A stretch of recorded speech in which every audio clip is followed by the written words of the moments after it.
6 মাসের যে লক্ষ্য সে লক্ষ্য মোটামুটি সবগুলোই পূরণ হয়েছে। কোথাও হয়তো 19-20 হতে পারে, হ্যাঁ, কোথাও হয়তো 100% না হলেও সেখানে 95%, 90% হচ্ছে, কোথাও 100% হয়েছে। আপনারা জানেন যে সব সময় দিবসটি পালন করা হয় দোয়া অনুষ্ঠানের মধ্যে দিয়ে।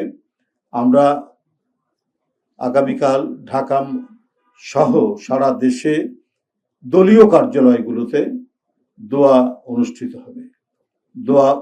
হবে। ঢাকায় পল্টনে, নয়াপল্টনের কেন্দ্রীয় কার্যালয়ে সকাল 11টায়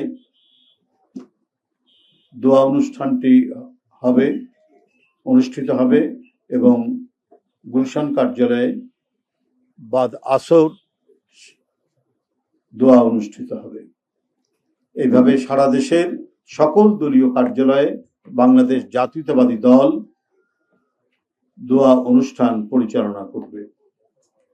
বন্ধুরা, এই বিষয়টি আপনাদেরকে অবহিত করার জন্য আজকে এখানে আপনাদেরকে আমন্ত্রণ জানানো হয়েছিল দলের পক্ষ থেকে। আপনারা যথাসময়ে উপস্থিত হয়েছেন। আশা করি আগামীকালকের অনুষ্ঠানে আপনারা উপস্থিত থাকবেন। সমাজ কল্যাণ মন্ত্রী যেটা বলেছেন, আমার বলার মধ্যে কোনো কন্ট্রাডিকশন নেই, খামাখা বলার কোনো কারণ নাই। আমি যেটা বলেছি এটা হচ্ছে মানে দলের নির্দেশক্রমে আমি সেটা বলেছি। আমি দলের সিনিয়র যুগ্ম মহাসচিব যেটা বলি সেটাই বলেছি। আর একটা ব্যাপার হচ্ছে, আইনগতভাবে এখানে কোনো বাধ্যবাধকতা নেই যে শপথ করার পূর্বে দলের পদ থেকে বা সরকারের অন্য পদ, মন্ত্রী হোক বা এমপি হোক, এখান থেকে যে পদত্যাগ করতে হবে এ ধরনের কোনো ধরনের বাধ্যবাধকতা নেই আইনগতভাবে। কিন্তু যেহেতু উনি দলের মহাসচিব, কালকে দলের মনোনীত রাষ্ট্রপতি তিনি হয়েছেন, মানে রাষ্ট্রপতির মনোনয়ন পেয়েছেন দলের পক্ষ থেকে, এই কারণে তিনি মনে করেছেন নৈতিক কারণে তিনি দল থেকে পদত্যাগ করবেন। এই হিসাবে তিনি পদত্যাগ করেছেন, যেটি দলের যে নির্দেশ সেই নির্দেশ অনুযায়ী আমি আপনাদের কালকে বলেছি। এটাই হলো ঠিক।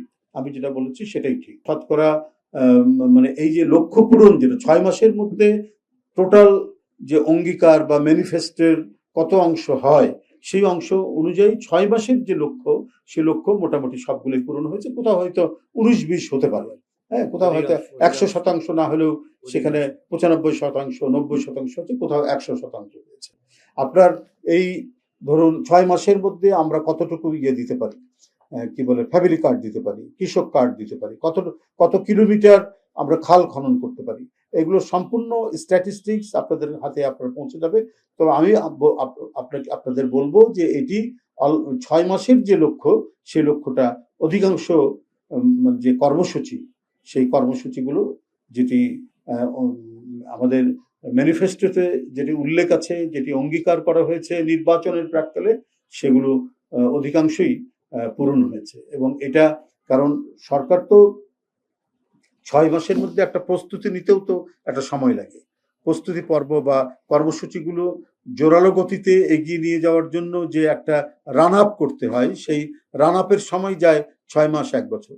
তো সেইটা মোটামুটি একটা গুছিয়ে নেওয়া, প্রশাসনকে গুছিয়ে নেওয়া এবং ইমপ্লিমেন্ট করার জন্য ইমপ্লিমেন্টিং যে ইনস্ট্রুমেন্টগুলো আছে সেই ইনস্ট্রুমেন্টগুলো মোটামুটি গুছিয়ে নিয়ে কাজগুলো করতে হচ্ছে। তো সুতরাং আপনি দেখবেন যে এর পরবর্তী 6 মাস আরো জোরালোভাবে এটা অ্যাক্সেলারেট হবে এবং এটা ত্বরান্বিত হবে এবং কর্মসূচিগুলো সফল বাস্তবায়ন হবে।